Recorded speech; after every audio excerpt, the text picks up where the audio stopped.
Hello there. So, if you're a level 4 Associate Project Manager Apprentice, you've definitely come across the term KSBs. And let's be honest, it can sound like another piece of totally baffling jargon, kind of designed to trip you up before you even get to your endpoint assessment.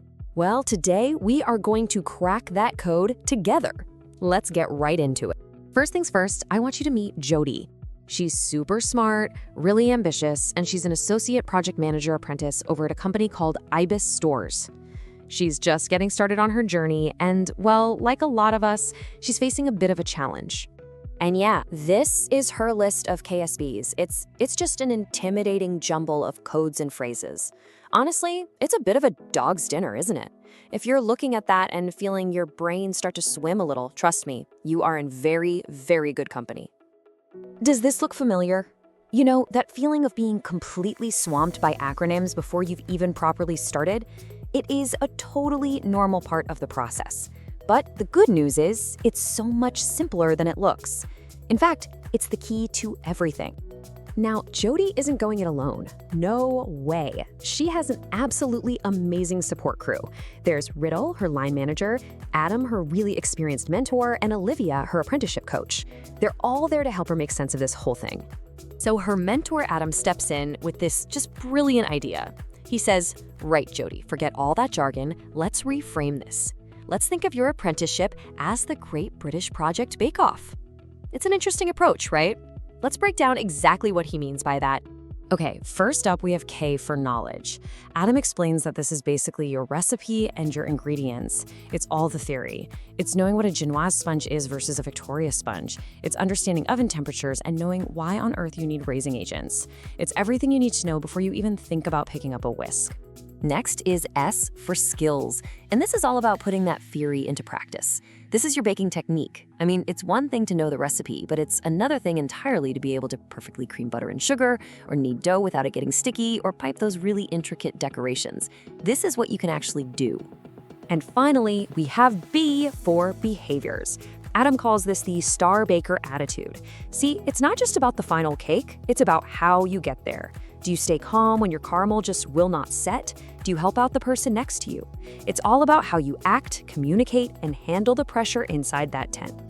Right, so with that absolutely fantastic analogy in our minds, let's break this down even further. We're gonna start with the first ingredient, knowledge, aka the recipe. Jody's manager, Riddle, puts it perfectly. This is the bedrock, the absolute essential theory. You just can't bake a decent cake if you don't know the fundamental recipe. Simple as that. It's the foundation for everything else you're going to do.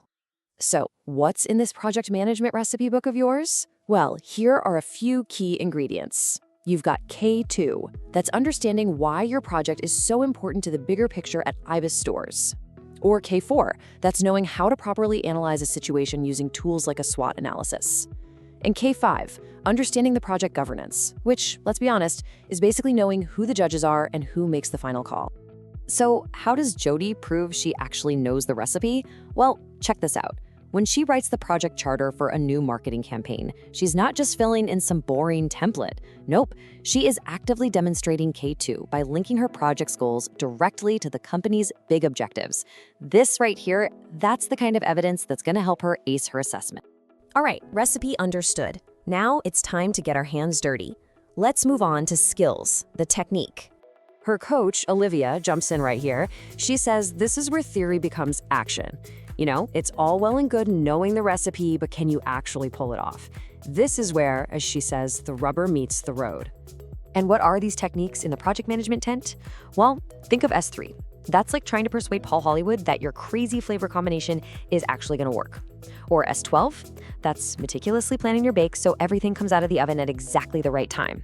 And S1, that's keeping a super close eye on your creation and having the guts to say, uh-oh, when things are starting to go a bit pear-shaped. And here is another perfect piece of evidence for her portfolio. Jody's task is creating the timeline for the massive summer sale launch.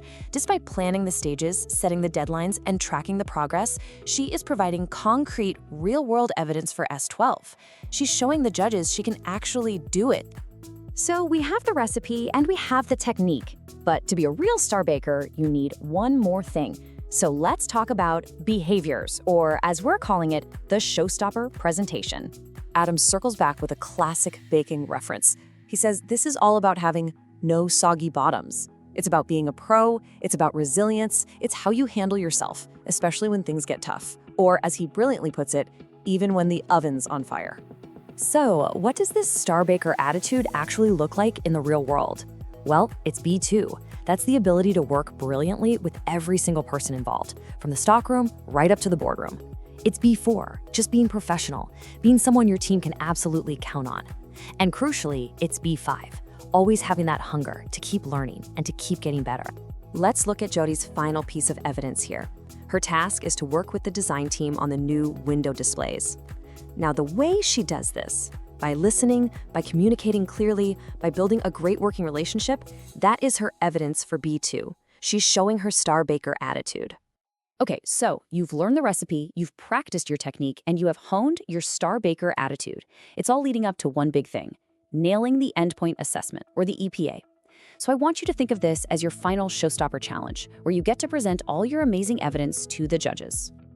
And this is the absolute crucial point. The KSBs and the EPA, they're not designed to catch you out. They are simply the recipe, the techniques, and the attitude that you need to be a truly fantastic project manager. They're a guide, not some impossible hurdle. So what's your recipe for success? Honestly, it is this simple. Number 1, know the recipe. Really get to grips with what each KSB means. 2, practice your technique. Start looking for the KSBs in everything you do at work. 3, log your bakes. Just keep a simple record of your evidence. And 4, get ready to present your showstopper and be so proud of the work you've done. Because once you see the KSBs not as some scary list of rules, but as a framework for excellence, it all just clicks into place. The truth is, you're already doing this work every single day. You have absolutely got this. Now, on your marks, get set, manage.